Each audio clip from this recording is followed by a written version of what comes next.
Mes chers amis, ensemble avec nos prières pour la sécurité de nos chers frères et sœurs en Eretz Israël et dans le monde entier, particulièrement la délivrance avec Mashiach, donnons de la tzedaka. Et aujourd'hui, ajoutons un peu plus de tzedaka que d'habitude et je m'explique. Aujourd'hui, le 25e jour du mois d'Adar, est le 123e anniversaire de la Rebbetzin Chaya Mushka, la femme du Rabbi. On célèbre, on marque l'anniversaire malgré le fait que la personne est physiquement plus présente. En 1988, proche au décès de la rabbinite, le Rebbe a lancé la campagne d'anniversaire, Yom Holedet. Et il a dit que c'est fait ça au mérite et à l'honneur de la rabbinite. Le Rabbi a expliqué longuement l'importance de célébrer le jour de son anniversaire. Il a cité différents exemples du Talmud, etc., etc. Parmi les points qu'il a mentionnés, qu'il a cités, sont les suivantes.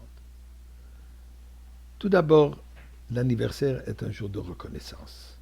C'est un jour où les parents sont reconnaissants envers Dieu pour le précieux cadeau qu'il leur a accordé, un enfant. C'est un jour où la nation juive, entièrement reconnaissante de l'arrivée d'un nouveau membre dans la famille nation. Et bien sûr, c'est un jour où la personne qui fête son anniversaire exprime sa gratitude à Dieu pour le don de la vie. C'est le jour où la personne reçoit le mandat de changer le monde. Parce que chaque personne qui vient dans ce monde, c'est puisqu'il a une mission particulière, que personne d'autre peut l'accomplir. Si ce n'aurait pas été le cas, Dieu n'aurait pas amené cette âme dans ce monde si bas. Donc c'est une journée où la personne est donnée une mission, et avec une mission vient les outils et les qualités de pouvoir accomplir cette mission. Et c'est quoi la mission? Bien sûr, la mission est de transformer ce monde, afin que ce monde devienne une demeure pour Akadosh Baruch Hu. Vasuli Migdash Veshachanti Betocham, on était dans les parachutes de cette semaine, que nous devons tous devenir un sanctuaire pour Akadosh Baruch Hu. Et en faisant de soi-même un sanctuaire pour Akadosh Baruch Hu, le monde entier devient le sanctuaire pour Dieu. Et ceci est vrai au moment de la naissance, où on reçoit toutes ces qualités, on reçoit toutes ces forces spirituelles de pouvoir accomplir notre mission. Mais comme à tout anniversaire, par exemple, on va fêter Pessah. Pourquoi? Puisqu'à plus de 3 millénaires, on est sorti d'Égypte. Mais fêter, l'idée, elle est qu'on la fête aujourd'hui dans le présent, pas dans le passé. Pourquoi? Puisque la même énergie qui existait à l'époque, au jour de l'anniversaire de cet événement, cette énergie est présente. Rosh Hashanah, par exemple. On commémore, on fête la naissance, la création du premier être humain, Adam et Chava. Cette force créative qui était dans ce moment de la création de premier être humain se répète à tous les ans. Donc le jour de l'anniversaire est une journée où la personne doit prendre conscience de l'importance que Dieu attache à sa présence dans ce monde. Et ceci, le Rabbi suggère, doit se manifester dans différentes manières concrètes. D'abord, c'est une journée où la personne doit réfléchir, doit faire un bilan personnel des réussites et des failles.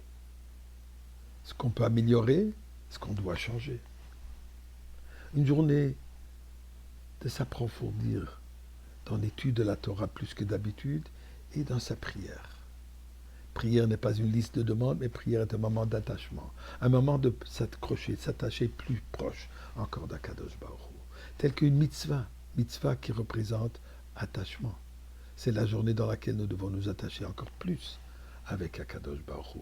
Ceci en s'engageant à s'améliorer dans une certaine chose qui nécessite amélioration, ou alors d'apprendre sur soi une mitzvah que jusqu'à présent, disons, on était un peu moins attentionné sur cette mitzvah. C'est aussi une journée d'ajouter plus de tzedaka, comme j'ai mentionné tout à l'heure, le matin et le soir. Si ça tombe un Shabbat, on le fait à la veille de Shabbat. Aussi, c'est un moment de faire un fabring, une fête, pour se souhaiter avec des copains et copines. Copains pour garçons, copines pour femmes et jeunes filles.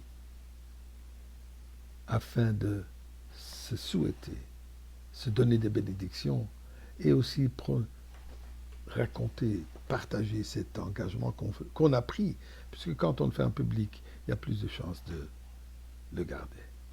Si vous ne connaissez pas votre date de votre anniversaire hébraïque, chabad.org, chabad.org, où vous allez trouver le calendrier qui vous donne les dates hébraïques qui correspondent à votre anniversaire régulier.